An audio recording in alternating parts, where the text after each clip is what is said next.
Hey, everybody. Good morning. Welcome to the Wade and Carter Show with Commander Cody here in the studio. I'm Brent. Are we doing the show today?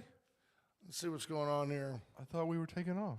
I thought we were. It says we're having trouble streaming to your destination. Okay, I can't worry about that. You want me to swing over there? Yeah.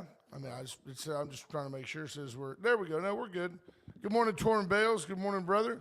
Trying to see you folks coming in. There you are. Now the computer is uploading. Wow. Lots of you. Thank you. Glad you're here.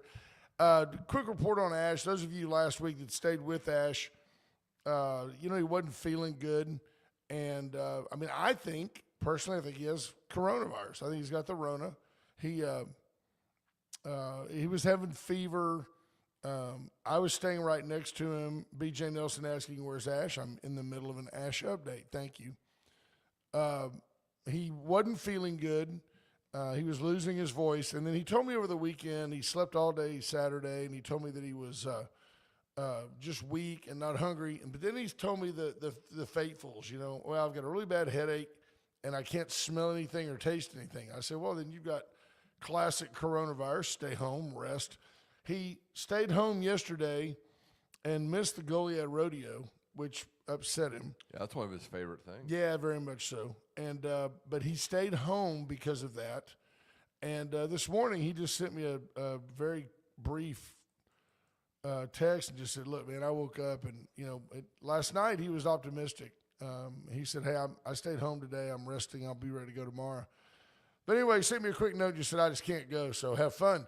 So here I am in the Atzenhofer studio. We're very blessed to have, I think, the most prolific and finest sponsor of anything in our region, the Atzenhofer dealerships. For over 100 years, a South Texas tradition. Atzenhofer so generously supports our program that I can't thank them enough. I think that between Atzenhofer and Commander Cody, we will get through this. The Wade and Carter weather is brought to you by the great folks at AT Deerland Feed, a much newer sponsor, but a South Texas tradition in their own right for over 50 years. The little gin that could, serving you and yours. It's almost time. We're sneaking up on Easter. It's almost time to put down the 21-7-14 blend. It's perfect for Bermuda grass. It's perfect for St. Augustine grass. I happen to have Floratam. It's perfect for all because of our soil composition. What's Floratam? Floratam's a really rich guy's St. Augustine. Oh, so my yard will never look like yours. No, you have no chance to ever look. Got it. Yeah, I have very elite St. Augustine grass. Huh. Sure. It's a snob thing. It's like the Rolex of grass. I think I have artificial turf in right. my Now front yard. that's a winner. You don't have to fertilize it. You just blow it off. I got to go blow the yard. 64 degrees in Victoria, Texas, under mostly cloudy skies. I can attest. It's kind of muggy, but cool. Heading to a high today of 86. So it's going to get warm. It's going to warm up. Torrin Bales, first one in this morning. Torrin and I reached out about what we talked about. I'll get you an update as soon as I can. Jordan Glass is in. Hello, brother. Haven't seen you at the laundromat. My washer came in. Did you hit the car with the 18-wheeler? That was in your photo. I was no. Quit taking a photo, move the car. Yeah, no, he didn't. I mean, the guy had a huge dolly. Oh. Yeah. Okay. Like the Dolly Parton of dollies.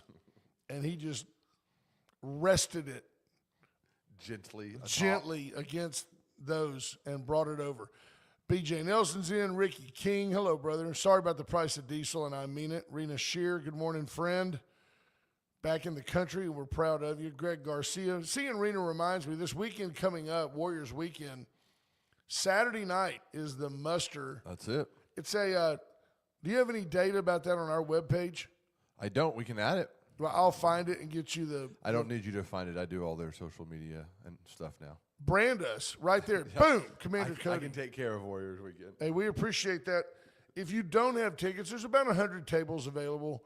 I'm not available. There's, total 100 tables. Yeah, they're pretty close on being filled, but they're not completely filled. Let me tell you something. It's a $600 donation for 8 people. 8 people for $600.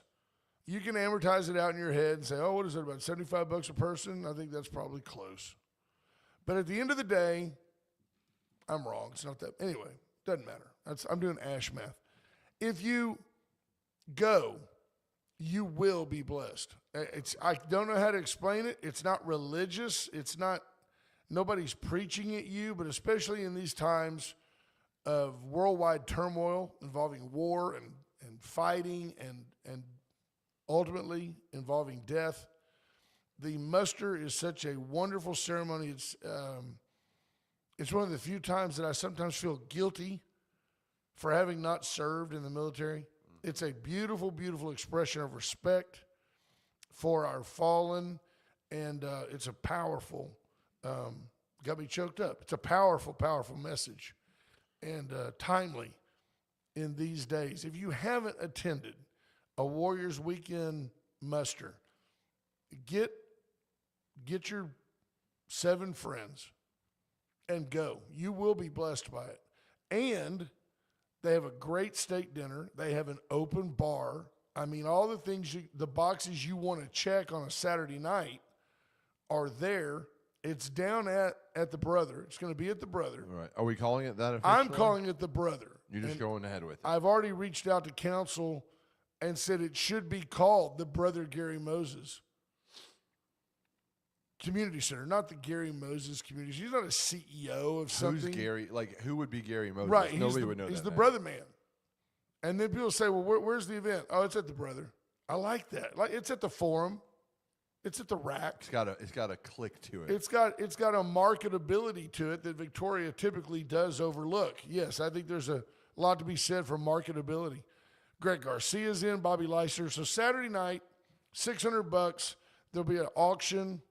There's raffles. You can buy raffle tickets, and they've got all these buckets, and you go and put your stuff in and see what you win.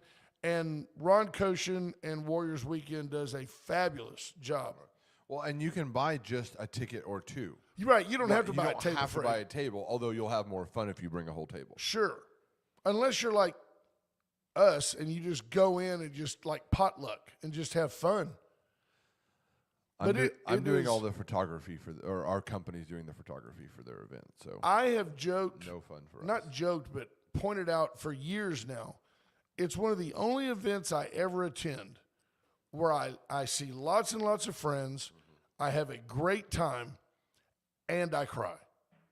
I mean, I don't know how else to describe it. It is a fantastic. And Rena and Calvin Shear Kubota have been tireless and endless supporters of Warriors Weekend. Great family, great business. Greg Garcia, good morning. Bobby Leister, good morning, buddy. Hope you're doing good. Scott Snow, Tammy Keeling, BJ, of course. Thank you, ma'am. Linda Christ, Mark Kurtz, Andrew Alvarez. Going to talk about you in a minute, Andrew. John Anderson. Hello, Heather Stewart. Junior Samples. Going to talk about you, too. Lisa Poole. It's a lot of talking you're doing over Marvin Mickish, Monty Howard. How about that? What a great group. There's Marina. Hello, friend. Yeah, Andrew Ellis says, I have renter's grass. But you know what great gift you can give to your landlord? Put down the 21,714, and your yard will pop, and I mean, your landlord will be like, man, what a good deal. There's Dawn Nicole. Hello, sweet girl. Says, Cody, Dawn says, you need Caden to do your grass. Yeah. So, and Dawn points out when the guy showed up, it was ABF was it's a big green logo with yellow letters. He actually brought off an ice maker first, and then he was checking his paperwork, and he rolled this. Did you say we'll take the ice maker? I told him we'll take it. Dawn said, leave it. Yeah, Stephanie Conti. There you go. Brent Anderson, good morning, brother. I want to follow up with you later about how the photo exhibit went. I know you were excited. I know you to be extremely humble, but I know you were proud to be involved in that. Lots to talk about. So, in order, last night, just a little bit before 10 o'clock, I think at LaGuardia, Air Canada issue, yes, a Air Canada plane, it looks like a Super 80. So it's not like a 737. It's the one where the two engines are in the back, attached to the side of the plane, a long, skinny plane. Yes, sir. So it collided with a fire truck at LaGuardia. This has nothing to do with we can't blame Trump. It's not air traffic control. This was on the ground, and a fire truck literally pulled out in front of an Air Canada plane, which, by the way, I'm going to bet that the Air Canada plane had the right-of-way. Yeah, I would bet Yeah, so, too. and the fire truck was trying to get somewhere in a hurry, and that's fine. But the fire truck pulled out in front of the Air Canada plane, killed the pilot and co-pilot, and it says injured dozens. There were 72 people on board. It was 11:40 Eastern time, so 10:40 here, a little before 11 o'clock last night. Did you do that in your head? I did. I did Wow. that one. If it was Newfoundland, it would have been 11:10. Yeah. Right. Closing the airport until at least 2 o'clock this afternoon. I mean, you can't just fire the front end of the plane is gone. You've got to get literally, you need Allen's Wrecker Service I bet they could have done it. to go out there and pick that front end of that plane up. From what I see, and as you would imagine, the plane's up higher, and it hit the fire truck, and it just came up that way, killing the pilot and co-pilot. There were 4 crew people aboard and 72 passengers. None of the passengers were hurt. Obviously, I think many were probably injured in some form. It was quite a jolt because you go from moving to not moving instantly, and an airplane doesn't just stop on a dime. So prayers for those folks. It was an Air Canada Express aircraft. Other news, at 6:05 this morning, our time, the president issued a 5-day, and what I've learned about Donald Trump, number one, he says what he means, and he means what he says, even though too often he's portrayed as someone who talks off the cuff and doesn't really have a program. He does have a program. And he had told Iran, you've got 2 days, 48 hours. He did this on the 20th and said, in 2 days, you are subject to me bombing all of your power plants. I'm just going to take all the electricity out of Iran if you don't open up the Strait of Hormuz. The Iranians effectively closing 20% of the world's fossil fuel, gas, oil. I don't believe in fossil fuels, but oil transport. Yeah, and Marina, yes, I've been corrected. It's an MD-80, Super 80, right? And John Paul says the fire truck got the all cleared across the runway, so from a air traffic controller. And he says, then he yelled, stop. And Marina says she's from Canada. She knows these things. It says it was the air traffic controller, not the captain. Okay, there you go. So somebody got fired. Well, yeah, yes. But unfortunately, Right. More important. two good folks lost their lives over human error, which is so often when something goes wrong with an airplane, it is often human error, and it is often fatal. Donald Trump saying that questions abound for me, okay? Who's he talking to? Who's in charge in Iran? If you were going to negotiate with Iran right now, who would you call? The third Ayatollah? I mean, the next Ayatollah? Like, they would say, why are you calling me? Well, we've heard you're next in line. We're killing that guy today. So, Right. do you want to talk to us? I believe that Trump is sincere. He said, I'm going to give you five more days. I'm honoring the conversations we're having. Once again, the president, I believe, is being very lenient. Now, it's worth noting that a smart president understands that bombing things like electrical grid infrastructure is very expensive to repair. And I think he's smart enough to know that the U.S. is probably going to end up footing part of the bill. Right. So why blow it up? But his idea is, we're trying to get you folks to, he says, with no equivocation, I want the Strait of Hormuz open. I do not want Israel shooting missiles at anybody.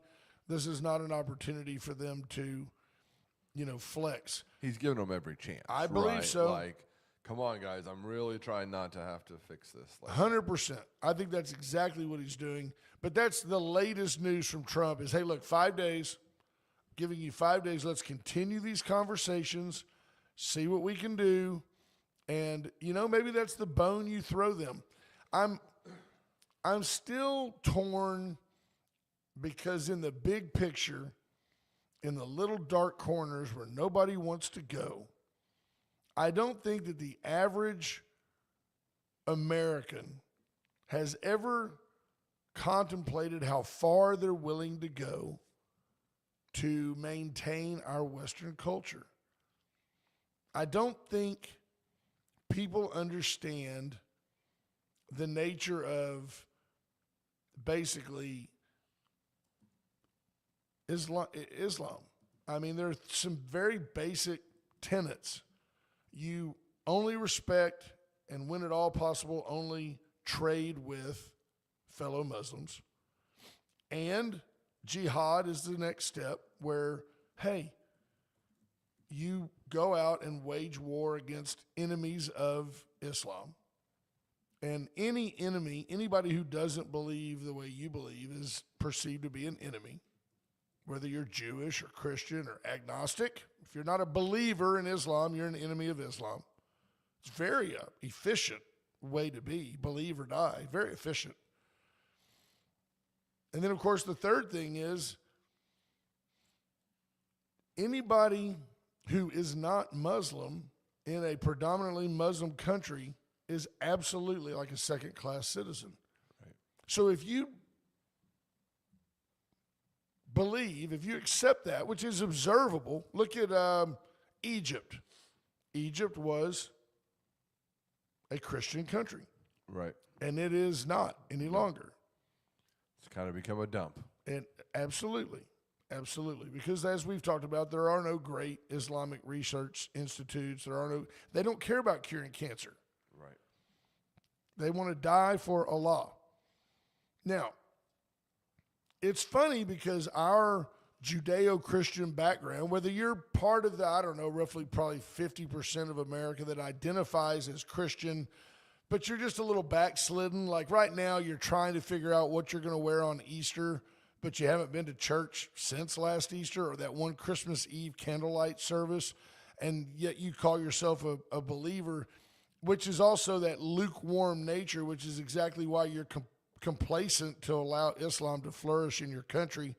You're going to turn around one day and be subjected to these people because they are in it for the long haul and they are fighting to win. Yeah, what will you do? They seem to have no problem waiting. No, they have no problem waiting because to die is joy.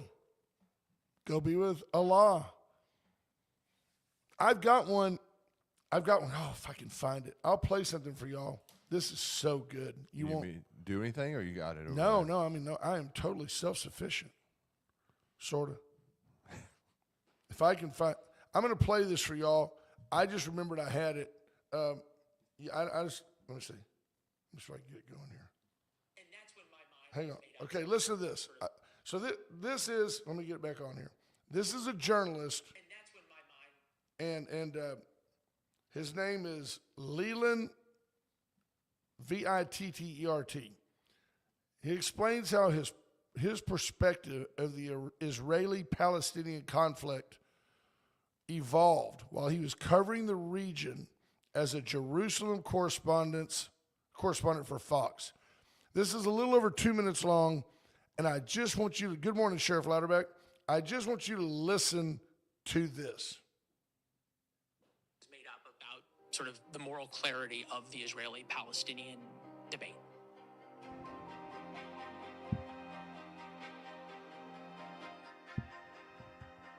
There was the Gilad Shalit deal, where there was an Israeli soldier who had been held hostage and traded from Gaza to Israel for 1,000 Gazan prisoners. Including Sinwar.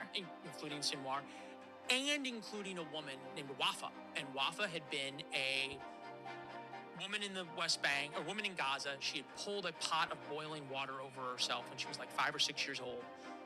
The Israelis treat most of the people out of Gaza who have really horrific burns, catastrophic medical injuries.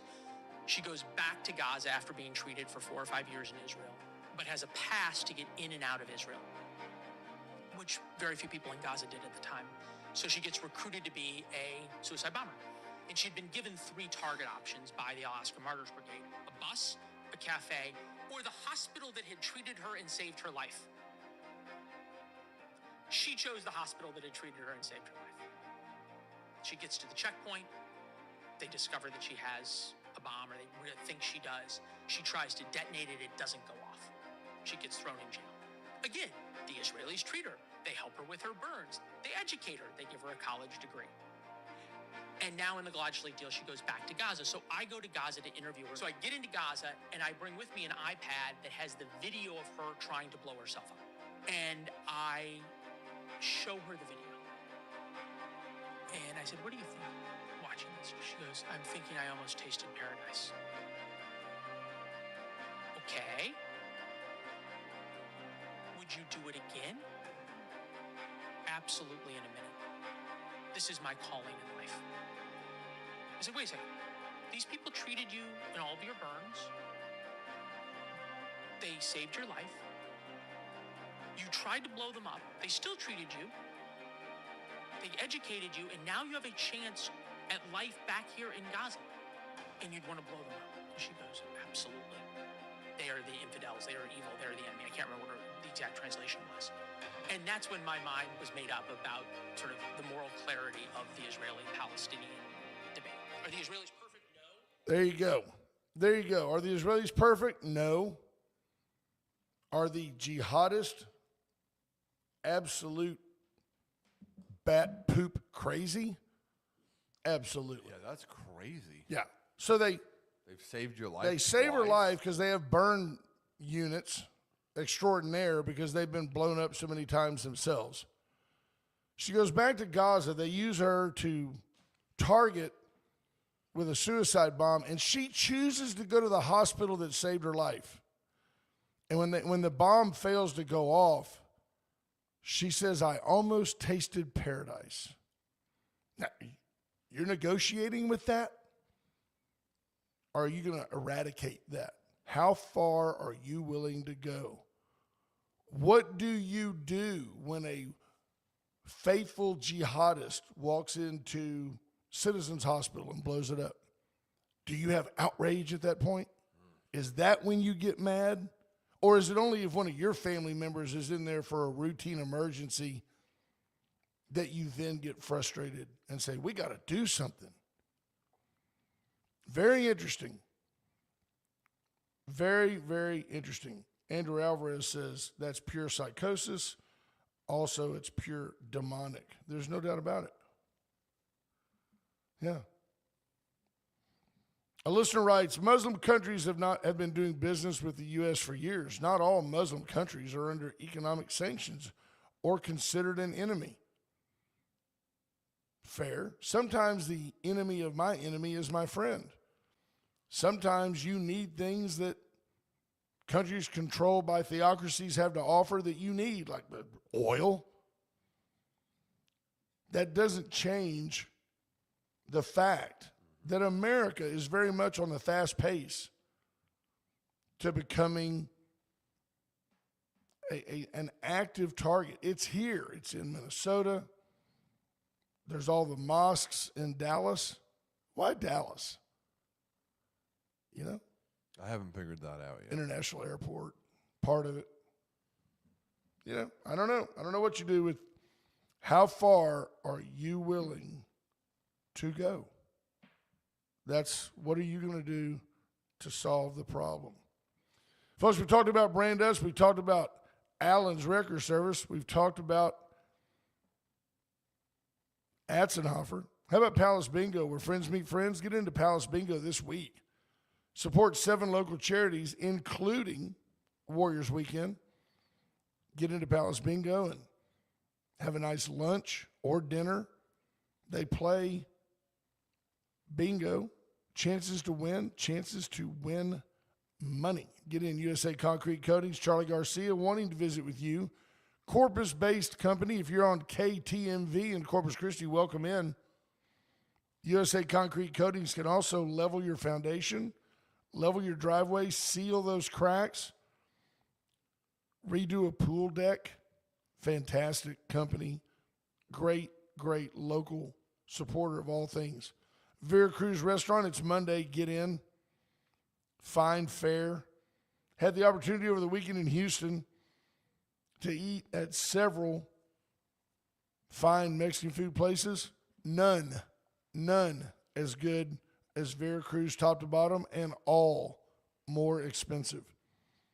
Get into Veracruz this week. White Trash Services got to be pushing $30,000 now.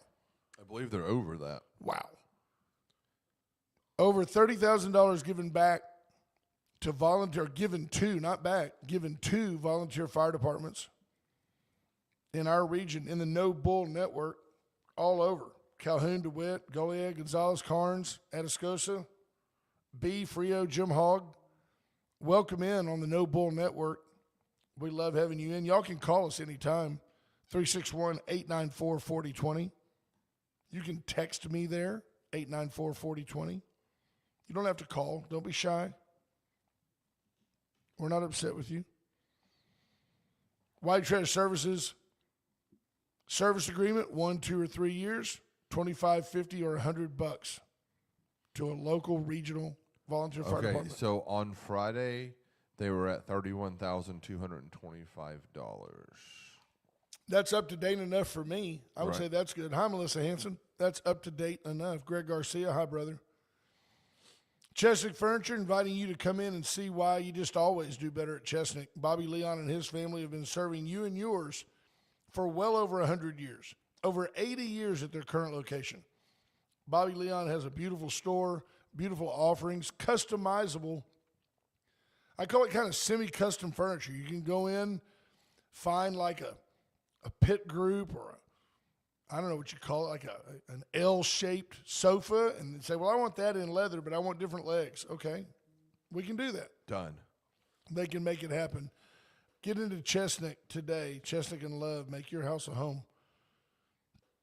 By the way, BJ Nelson added 31,000. It's the last week to call in and be part of the White Trash Services Cash for Volunteer Fire Departments. Great job. I hope, sincerely, that our promotion of that here helped. You guys have been such a great sponsor of the program forever. Cody, what else were we going to talk about? I had some things on here. Let's see. Oh, by the way, ICE. ICE, baby. ICE being deployed, if you will. That's probably the right term. It's not a term that I like. ICE being sent to airports to help with the TSA shortage. I don't like this. Much as I don't like the military being used in policing efforts, you take people who have been trained to eliminate threats. You take people who have been, law enforcement people are highly, highly trained in law enforcement. It's exactly why too often former military people don't transition well to the concept of de-escalating because they're used to just eliminating. That is a very broad statement, but in the big picture, it's absolutely right. Right. So I've been told that ICE is going to predominantly be in a crowd management and as support of TSA. And that's great. I'm all for that. Donald Trump said, if I can find it on here, the president said, well, I mean, you know how he is. It's going to be the greatest ever. He's kind of like, yeah, I agree, Torn. It's like chess versus checkers. He's saying that ICE is going to be there and that they're going to nab and deport illegal aliens. And Tom Horman said, no, not so much. We're just going to try to ease fears and tensions and be there to provide support, which I totally am in favor of.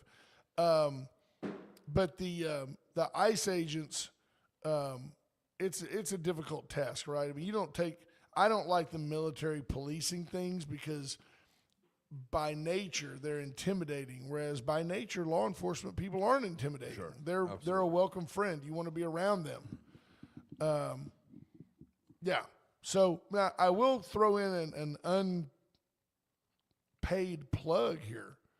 It's a great time to be flying out of Victoria. Oh, it's so easy. Because you don't have to deal with the TSA or Well, hold on. ICE. You do have to go through TSA still. I don't in Houston. Victoria has Oh, TSA. no, that doesn't count. Those people are so friendly. They're people you know. Oh, yeah. I think you have to go through TSA to get on a plane. Yeah, you get on the plane here, but you don't have to deal with it in Houston. Oh, right. Yeah. Once You come land, through you're here, already through security. Your bags are already checked. takes a minute and a half to No get doubt. from the parking lot to the ticket. Yeah, and I don't know if you saw this or not. Free parking. Free parking. Minute and a half to the ticket window. Another minute to TSA and the security. And then a minute to the gate. Right. And then at the end of the day, you just it doesn't cost anymore. I mean, it really doesn't. No, in fact, sometimes I've tried to fly out of Houston and found it was cheaper to fly out of Victoria, which makes no sense to me whatsoever, but I'll take it. Yeah. And then you're what? 9 minutes from your house when you get off the plane? Absolutely. You know, it's so easy. Marina said flying up out of Victoria up to Canada is awesome. Mm-hmm. So once you get to Houston, you can go anywhere in the world, and you've already gone through security. Right. But trying times, and you know, I don't know. Donald Trump's upset. Department of Homeland Security is not being funded until they get this SAVE Act done. Still can't figure out. So here's the latest. I knew a guy one time, went to work for a company, and he had some leverage. He was bringing a large book of business with him, and he had a vesting program where he was going to get 1% stock, 5% stock, 10% stock over 10 years. And when he went to work for him, he put a clause in his contract, and he said, hey, if in the interim, if I'm meeting my benchmarks, if I've earned the 1, I've earned the 5, and like in year 6, y'all decide to sell the agency, I'm immediately vested in the full 10%. That's pretty smart. It made him a couple $1 million, but here's what they said. Well, you don't have to worry about that. I mean, that's not going to happen. He goes, well, good. Then you can put it in, and it has no effect on you. They didn't know what to say, so they put it in. Well, that agency sold in about year 4, and my buddy got 10%. So it made him a bunch of money. That's awesome. And, so you get what you negotiate, right? Yep. So do you want to talk about hockey? We can. We can. I mean, we've got a lot that we can talk about. So we can go that way. We can talk about people that have passed away over the weekend. We can talk about Ash's car of the week. Any of that interest We are you? good. Monica Jo said she had no problem with TSA lines flying out of San Antonio just last Saturday. Patrick Strauss says, yet there are still people that refuse to fly out of Victoria. Here's what I was going to share with you. I get it, and you hear these stories, and you know, you could say they don't happen very often, and they don't. But they happen too often when they happen to you. There's no backup flight. Like, it happens all the time. Sure. You're in Dallas, and you're trying to catch a flight to Houston. Oh, we've got a mechanical. Then the next flight, oh, well, it's overbooked. Well, you're on standby. And then you catch the third flight. Right. The problem with Victoria is there's only one flight. Well, there's 2 a day. But, I mean, if that one doesn't fly, you don't wait for the next one. Right, yeah. You're done. Well, I do believe, and this is something worth noting, they're going from a 20 or 22 passenger jet to a 50 passenger jet. Right. It's going to be a much nicer aircraft. Yep.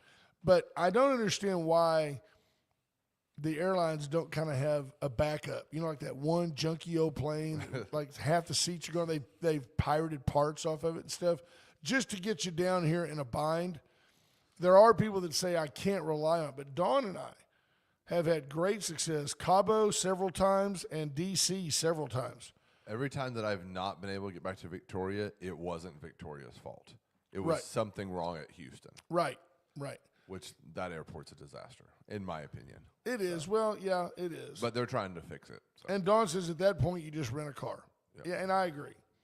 I do think that when you have to rent a car, that the airline probably ought to pay for it. That would sure make them focus on keeping that. 100%. I agree. Right, Andrew, exactly right. Sounds like you'd be flying with a chicken and a cat. Everybody's smoking. They're going, with the- Opening the windows up. yeah, opening the windows. Just keep it down low. Keep it low. We got smoke in here. But yeah. Hockey. The first day of Bank of Louise Hockey Half Minute. I have an Astros update for you that I think is going to make you happy on a Monday. Unlike Ash, I'm trying to focus on the positive. Oh, that's good. Nice. Hockey update is who are they from? Where are they from? Iowa? The North Iowa Bulls. The North Iowa Bulls are becoming the Houston Bulls. How about that? Which fits right in with the Texans, and that's right. Right, It's probably the same logo. Yeah, it's pretty close. The Houston Bulls, and what division of hockey are they a part of? So the NAHL, and some of the reports are saying they're a junior league, and some of them are saying they're just an NAHL team. I don't know. It's when North we really American- need Ash. If Ash was here, he would know. North American Hockey League. The article on Fox 26 Houston says professional hockey returning to Houston area in 2026, and they're building a brand new facility in Richmond, which looks like it's going to be pretty nice. It's got party decks, suites. Does it look like kinds they're of building a big enough facility? 150,000 square foot facility will feature a state-of-the-art 1,800-seat arena, 14 suites, 2 party decks, a second NHL-sized practice ice rink, a volleyball center, a multi-sport destination for Richmond and greater Houston community. Now, see, that's super nice, but I guess they're kind of accepting that if the Bulls or if it's a toe in the water for professional hockey, right? If it's super popular, then maybe they bring a team here someday, but that team would have its own arena. Johnny Houghton, who would know, says it's a junior league of 18 to 21-year-olds. Oh, okay. So that's great. I mean, that's awesome. And you can always use the arena, right? I mean, Sure. Well, and it says that like the Corpus Christi Ice Raids, they'll play against them. Oh, cool. Amarillo Austin, Wranglers. Ice Bats. Yeah, right, exactly. So it looks like they've got quite a few teams that I would call in our region that are going to hopefully bring a lot of fun to the area. And Absolutely. Andrew Alvarez says he's still a fan of the Bossier City Mudbugs. Junior sports are awesome. You go and they have incredible logos. They have incredible. It's almost like they're parodies of the big teams. I hate to tell them this. They're now the Shreveport Mudbugs. Oh, Shreveport Mudbugs. But I think that those two towns are pretty close. So Astros. Let's see. I'll just give you a couple of quick ones. Says with Smith a virtual lock, who completes the Astros outfield? Let's see. Yada yada yada. So Cam Smith, 23, made the switch from third base to right field during camp a year ago. Was a Gold Glove finalist at the position. He played 134 games as a rookie. He only had 236, but he had 9 homers and 51 RBIs, and had a .479, which is really good, OPS in his final 44 games. So it seems like he adjusted to being a major leaguer. Yordan Alvarez, Cody, see if you can find Saturday's box score for the Astros in their game. They lost 3-2, but I want to see what Yordan Alvarez did. He played left field. But I love the way the kid said. He says, at times my swing would get long, so I swing through heaters a lot, fastballs. But our thing is stay short, and it's as simple as that sounds. It's helped me a lot. Bryce Matthews maybe has a chance. Jake Myers is your center fielder. But a kid I like, Joey Loperfido, and Zach Cole and Yordan Alvarez could platoon in left, as they are all left-handed bats. It helps to have left-handed bats in the lineup, and you could make that work. So you're wanting to know that he was 0 for 2 with a strikeout against St. Louis? That's not ideal, Yordan. Okay. You got to hit. Jeremy Pena's having trouble getting his finger to heal, but he got 2.5 weeks. It's on his ring finger. It's fractured the tip of his ring finger. Now, I don't know on which hand, his right ring finger. So his throwing hand, this one. He got his ring finger. I mean, aside from pain, I'm not being flippant about the prima donna Ferrari that is a professional athlete. aside from pain, that should heal pretty quick, and it shouldn't affect his game much. If it was one of his throwing fingers, that would be bad. I really like Loperfido. I really like Alvarez. That's great. But the real story I want to share with you, I'm curious if any of you already knew this. This is happens to just be about a baseball player, but a baseball story. The headline says, "Lord, save me." Correa opens up about near drowning with son last summer. Oh, wow. Now, I did not know this. I did not either. Real quick overview. Carlos Correa was struggling for his life in the waters of a Minnesota lake last summer. His hamstrings and quads were cramping. His stamina was getting weaker. He was halfway between the shore and the boat with his oldest son clinging to his neck. He was fighting for survival. His 3-year-old son, Kylo, was wearing a life jacket, was on Daddy's shoulders, and asking if they would be all right. Puppy, are we going to be okay? Correa reassured him they would and then said a prayer. This is so common of all of us. Lord, save me. I promise if you save me from this one, Oh, there it is. I will serve you and I will serve you forever. Correa managed to reach the buoy that he saw nearby, and he slipped off. And when he fell underneath the water, he grabbed the chain, injuring his left hand. With Kylo's weight on his shoulders, he switched to his right hand, then his left, and back to his right to stay above water. He yelled for the boat for help. It was his last gasp. I'm like, this is all I got. Correa's dad, father-in-law, heard the cries and threw him a life jacket. Correa says he was finally able to catch his breath. I was like, from that moment on, I'm going to serve you. He says he prayed to God. He goes, I'm going to keep my promise. And from that moment, I've been fully devoted. Correa was always known as a religious guy, but the incident made him, what does it say here? Made him bolder with his faith. He organized a Bible study at his house in Houston each Saturday last offseason. That's cool. Started with 8 people and ended with 60 coming to his house to eat and congregate. The Correa House Church, he calls it. The group, which included friends, family, and some teammates, spent 5 or 6 hours together discussing scripture, world events, and even playing games. We did some really fun stuff, and people felt attracted to it to the point where we're looking forward to every Saturday so we could meet. It became a thing. And then I go to spring training, and it was tough leaving the house church behind. But we're working on doing some stuff during the season, maybe before some games and after Sunday games. So I'll tell you,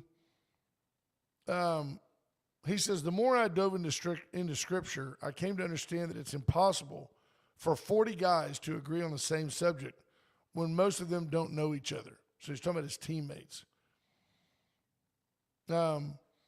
Correa's parents have been a part of the Spanish congregation at Champions Forest Baptist Church in Houston for years. And Correa and his family have attended on special events. Correa started attending regular English sermons last year and told Jarrett Stevens of his desire to teach and preach the Bible. And Stevens told him, I can help you with that. So good for him. That's awesome. And I mean, I've always liked Carlos. I've always questioned, for a long time, I questioned his spouse. I think she was, early on, was somewhat detrimental to his career. But, man, good for him. Well, that's awesome. You know, and there you go. So Heather Stewart back to the airport says, I only have had one issue out of Victoria, and that was due to a mechanical issue. We were delayed leaving almost 2 hours, which resulted in a change in flight and a foot race across the airport. So much of flying is faith-based, right? You got to have faith the plane's going to go and, you know, get you all the way to the scene of the crash. So you have to be confident. And when you have constant mechanical issues, you're like, well, one of these days, one of them is going to matter, you know? Yes, sir. Can we give a couple of shout-outs to a couple local organizations? Please do. I think you do great. So the Victoria 100 Club is still doing their Show Us Your Sticker campaign. And it's simple. If you're a member, you just take a photo of it and put it on their Facebook page. And they have some very cool prizes going on right now. If you want to learn more, you can go to victoria100club.com. If you're not a member, it's a great time. It's that cool organization that supports the police and ambulances and firefighters around our county and around our town, and they don't require you to attend any meetings or anything like that. Also, this weekend we had a couple cool. It's not like AA. Right. Yeah. You don't have to show up. There's no 12 steps. You That's just right. send them $100. That's right. And what they do is they invest it, and they've been very blessed. Yep. And they turn around, they buy, lights and body cams and things that Vests assist. and right, absolutely. Yeah, vests to provide security, but they also take a portion of it and invest in life insurance for officers who fall in the line of duty, and it's a complete write-off 501c3. Right. It's been a very, very successful organization, and it has flourished under Callie Fromme's leadership. 100% it So, has. plus, if you join now at the life level, I think it's $1,000. You will receive from Travis Fromme. The Travis. The Travis, you'll receive an official Travis. A Travis is a handmade snakeskin bracelet. I think we should get some just for pointing it out a few times. I would think that a lifetime membership would be in order. There you go. Yeah. There you go. Also, this weekend we had a couple of cool events downtown at Riverside Park. They had I believe it's the 18th annual Riverside Ride. This blows my mind. Go ahead. Where they had a lot of great people riding up to 60 kilometers all over town, and it was really cool. But we also had our 7th annual Kids Fest, and Kids Fest has been an event that they've been trying to grow for a few different years now. I believe this was the 7th one. I would say it grew. Yeah, I would say it grew. Last year there was about 500 kids that showed up. They were expecting 1,000, and the biggest number they could count to, meaning at some point we just gave up and quit counting, was 4,000. And so it was a huge event, a huge turnout from our different vendors and different partners, and just thank you to everyone that came out and supported it.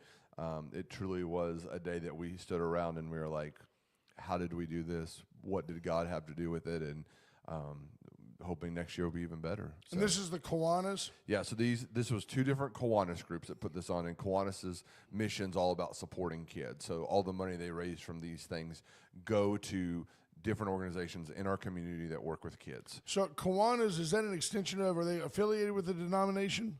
No, it's its own organization. Is it the Lions that are affiliated with a denomination? I'm not sure on that. I don't know. I know Kiwanis is Kiwanis International, and they're all over the world. And Hence international. that's right. That's what international Otherwise, means. that would be like, a lie. National, right. Yeah, or local, Kiwanis absolutely. local. So it was just a couple super cool events, and it was so fun to see our community come out. It was completely free, all kinds of things out there to do, and I know they'll be posting 4,000 some more. kids is significant. 4,000 people. So 4,000 they people. Brought, Still Yeah, they significant. brought parents with them. That's awesome. No, good for y'all. Good for anything that gets families together outside.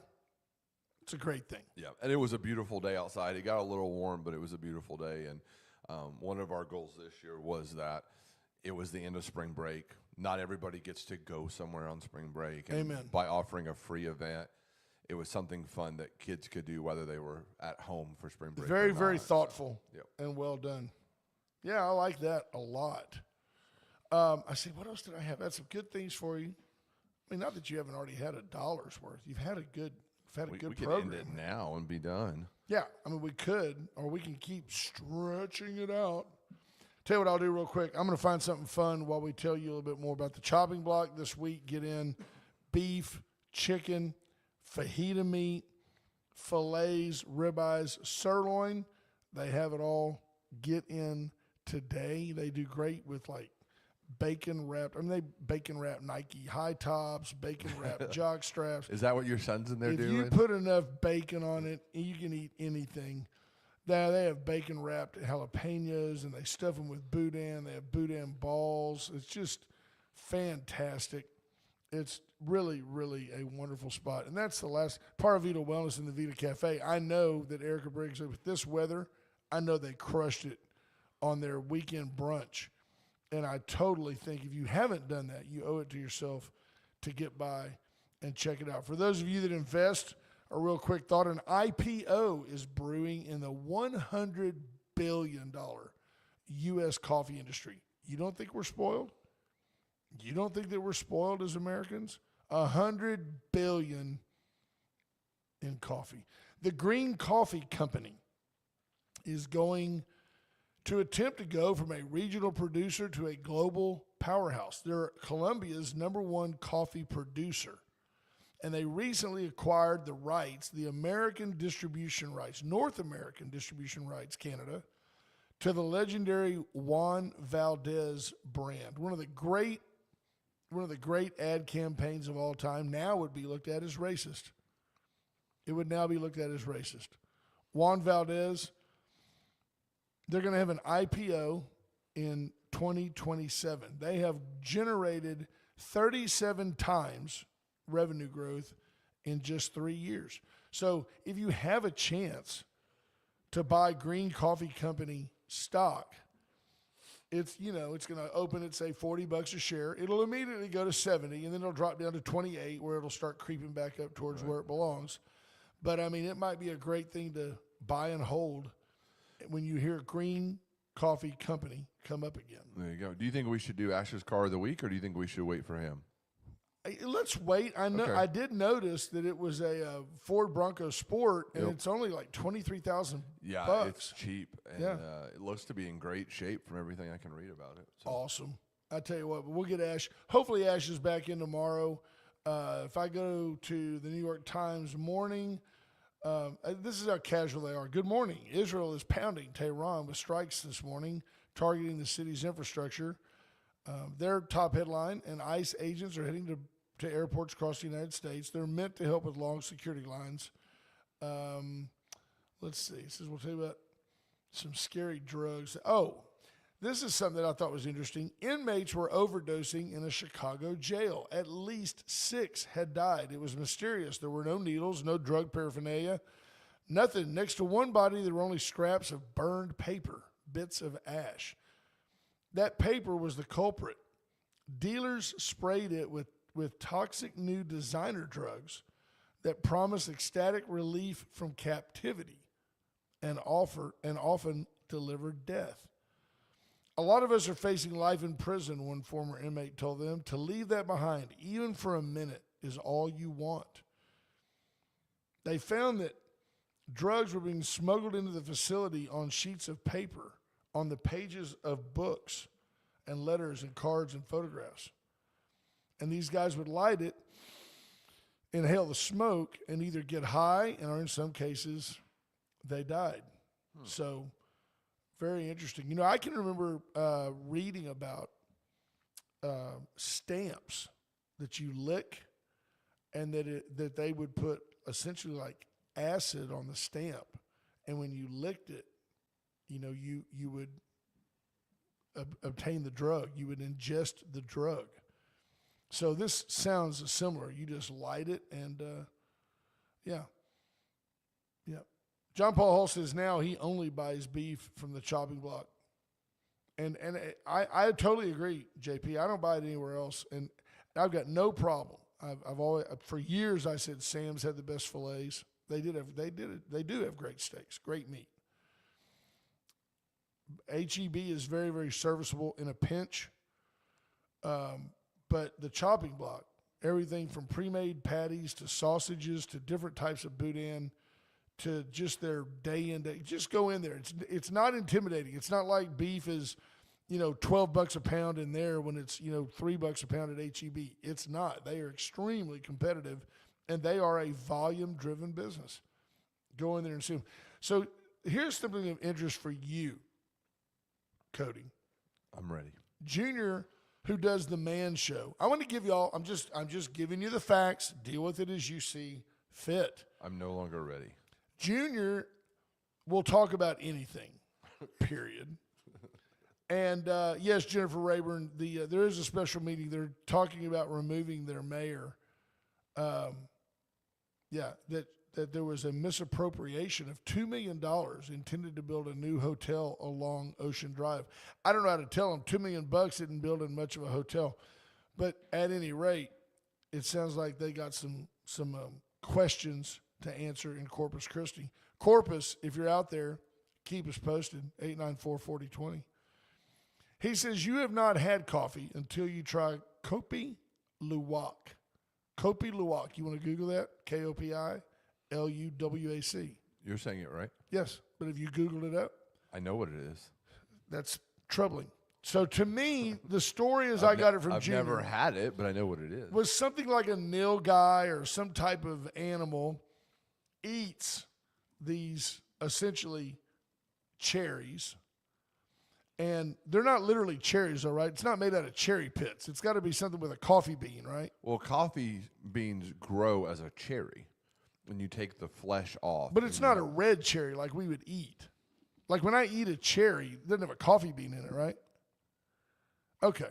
So the animal eats the berries. Right, yes. But its system does not digest the pit. Correct. So they poop the pit. That's correct. And some little guy, lucky guy, goes out and digs through the poop and finds these beans. Now, these beans are then roasted. And for $35, you can have half a pound, I think it is, quarter of a pound, I don't know, 8 ounces. 8 ounces, that's what it was, half a pound of these roasted butt beans. Jennifer Rayburn says it's called poo coffee. That's correct. Well, let me tell you something. They're fermented in the digestive system of these cats. Isn't that lovely? So Junior tried this on the air, and he did say that it was amazingly fantastic coffee.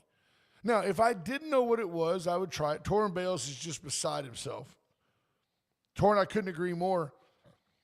I think that's very interesting. It could be $35 for 8 ounces. I told Junior that, and I'll just let your brains go down this track, that for only $20, Don't say it. Don't say it. I would bring him some corn salsa. Oh, good. You didn't go where I thought you were. Yeah.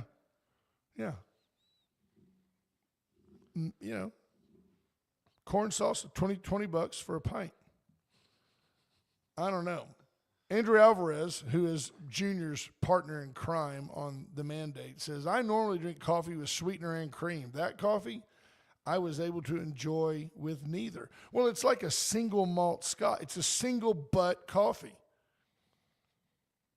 Now, I guess it is legit. I mean, I guess if It's a real thing. If an elephant ate a bunch of the cherries, then you could collect a lot of beans in one pod, you know? But like if it was like an antelope and you're walking around picking up, ooh, that's just a pellet. Oh, there's a bean. I don't know if I could do that. I don't drink coffee, and it's one of the few things. Dawn and I, when we met, I was so smitten and attracted and head over heels. Like, I didn't ask her about her politics. I did ask her about her faith, and I asked her about her kids. Just want to confirm there were only 2. But I got lucky. I got lucky on the things like, you know, she doesn't smoke. She doesn't do drugs. She's, you know, she doesn't drink a lot. I mean, the things that you don't go, so are you an alcoholic? I mean, you just, you know, it's not first date material. I did ever fill out a questionnaire. Not really. And a non-disclosure agreement. But neither Dawn nor I, there you go. Applause to Brent. A single butt coffee is the new name for it. Neither one of us drink coffee. And I'll admit that I wish I did. And I know that it's not technically too late for me to acquire a taste. But I really believe that if I did, and Torrin Bales, I'm interested in your comment on this because I know Melissa likes coffee, but I don't know if you do. Well, yeah, I know you do. You're a Starbucks guy. I think I would be a real coffee snob. I would want you to come to my house and say, oh, here's my grinder, and then I put it in this special thing. I'd want to make espresso and all that. I'd want it to be like I did Starbucks times 10 at home. You know what I mean? What's wrong with that?